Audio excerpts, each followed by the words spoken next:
હાલ એક દુઃખદ સમાચાર સામે આવી રહ્યા છે। થોડા દિવસ પહેલા જ અમરેલીમાં એક બાળકની આંખમાંથી પાંપણોમાંથી જ જૂ કાઢવામાં આવી હતી।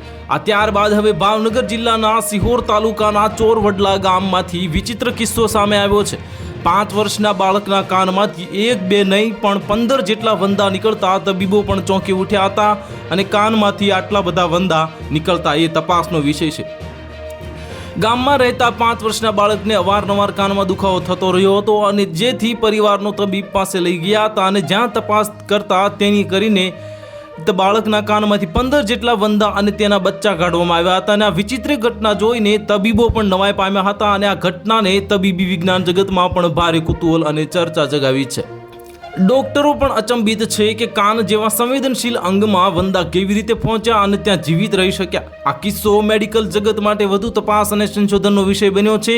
તો થોડા દિવસ અગાઉ આ અમરેલીના સાવરકુંડલામાં અજીબોગરીબ ઘટના સામે આવી હતી, જેમાં 8 વર્ષના બાળકને સતત આંખમાં ખંજવાળાને અગવડતા થતી હોવાથી તેને સારવાર માટે લલ્લુભા શેઠ આરોગ્ય કેન્દ્રમાં લાવવામાં આવ્યું હતું।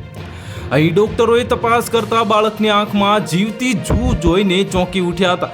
તબીબ દ્વારા બાળકની જટિલ સર્જરી કરવામાં આવી હતી અને આ સર્જરી દરમિયાન બાળકની આંખમાંથી લગભગ 30 જેટલી જૂ અને 35 જેટલા જૂના ઈંડા પણ સફળતાપૂર્વક દૂર કરવામાં આવ્યા હતા। તો હાલ માટે આટલું જ, મળીશું નવી અપડેટ સાથે। જો તમને અમારા વિડીયો પસંદ આવતા હોય તો વિડીયોને લાઇક કરી દેજો, ચેનલને સબસ્ક્રાઇબ કરી બાજુમાં આવેલા બેલ આઇકનને દબાવી દો, જેથી તમને આવા સમાચારની અપડેટ મળતી રહે।